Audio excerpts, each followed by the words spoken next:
Chers frères, chères sœurs, lecture du livre de la Genèse. Le 7e jour, Dieu avait achevé l'œuvre qu'il avait faite. Il se reposa le 7e jour de toute l'œuvre qu'il avait faite.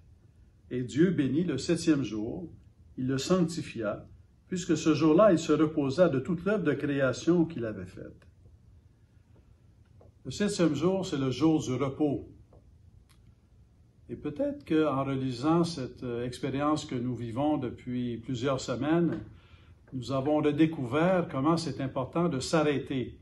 On a été arrêté, on n'avait pas le choix. On demeure encore arrêté, on a hâte de recommencer.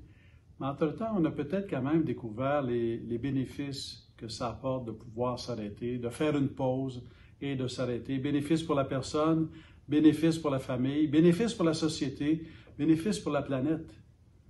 Comme me disait un maçon à un moment donné, qui travaillait la pierre et qui était un homme de métier, il attirait mon attention sur le fait qu'une pierre, ça respire.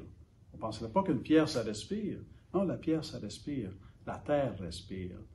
Et respirer, c'est avoir un rythme de travail, mais aussi un rythme de repos. Le repos fait partie de la respiration.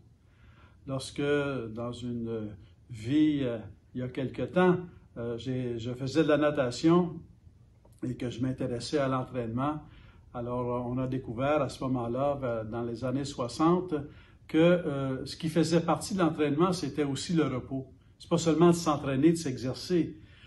Un exercice sans repos est moins efficace qu'un exercice où il y a du repos. Et donc, réapprendre le repos, réapprendre le rythme du repos, réapprendre le 7e jour, réapprendre le jour de repos dans un rythme hebdomadaire, d'un jour de repos à l'autre, d'un dimanche à l'autre.